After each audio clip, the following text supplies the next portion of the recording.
প্রিয় দর্শক আসসালামু আলাইকুম। আজকে এসেছি একটি বড়ার রেসিপি নিয়ে। বড়া বা পাকোড়া বলতে পারেন। এটি আমি কুমড়া পাতা আর কুমড়া ফুল দিয়ে তৈরি করেছি। খুবই মুচমুচে, অনেক সুস্বাদু হয়। একবার হলেও বাসায় এটি ট্রাই করে দেখবেন। আমি আমার ভিউয়ার্সদের জন্য একদম সহজ করে রেসিপিটা দেখানোর চেষ্টা করেছি। তো চলুন দেখে নিই আজকের রেসিপি। এখানে নিয়েছি কুমড়া পাতা, কুচি কুচি করে কেটে নিয়েছি, সাথে নিয়েছি কুমড়া ফুল, তারপর এখানে নিয়েছি পেঁয়াজের কুচি, আরও নিয়েছি কাঁচামরিচের কুচি। ঝালটা আপনারা আপনাদের পরিমাণ অনুযায়ী দিয়ে নেবেন।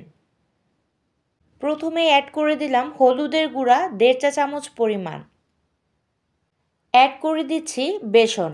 প্রথমে আমি হাফ কাপ পরিমাণ দেব, পরে লাগলে আমি আরও মাখানোর সময় অ্যাড করে নিব। অ্যাড করে দিলাম জিরা 1 চা চামচ পরিমাণ, 1.5 চা চামচ পরিমাণ লবণ, আরও দিয়ে দিচ্ছি মরিচের গুঁড়া হাফ চা চামচ পরিমাণ, আরও অ্যাড করে দিচ্ছি আস্ত 5 ফোড়ন। আপনারা চাইলে গুঁড়াটাও ইউজ করতে পারেন, আস্তটা দিলে একটু মুখে লাগে, খেতে দারুণ লাগে। এটা আমি হাফ চা চামচ পরিমাণ দিয়ে দিলাম।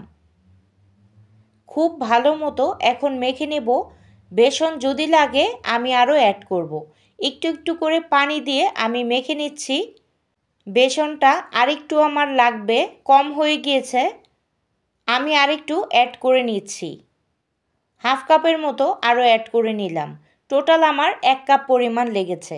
যতটুকু পাতা নেবেন সেটা বুঝে আপনারা অ্যাড করে নেবেন। এই পাকোড়াটা আপনারা লাউ পাতা দিয়েও করতে পারেন। এই পাকোড়াটা আরেকভাবেও করা যায়। ডাল বেটে কুমড়া পাতার উপরে প্রলেপ দিয়ে ভাজলেও এটা পাকোড়ার মতো মুচমুচে হয়ে যায়। আপনারা চাইলে ওইভাবেও করে নিতে পারেন। এখন হয়ে গিয়েছে, আমি তেলে ভেজে নেব। তেল খুব বেশি একটা দেওয়ার প্রয়োজন নেই, অল্প তেল হলে হবে। সবগুলো আমি দিয়ে দিচ্ছি আর পছন্দ মতো কালার করে ভেজে নিচ্ছি। আমি একটু গাঢ় কালার করে ভেজে নেব, গাঢ় ব্রাউন কালার করে। আপনারা চাইলে আরেকটু কমও ভেজে নিতে পারেন। আমার কাছে এই কালারটাই সবচেয়ে বেশি ভালো লাগে আর খেতেও হয় একদম মুচমুচে। আমার পছন্দ মতো কালার করে নামিয়ে নিয়ে পরিবেশন করে দেখাচ্ছি। তৈরি হয়ে গেল মজাদার কুমড়া পাতার পাকোড়া। এখনই চটজলদি বানিয়ে নিন। তো আজ এ পর্যন্তই। ভালো থাকবেন সবাই। আল্লাহ হাফিজ।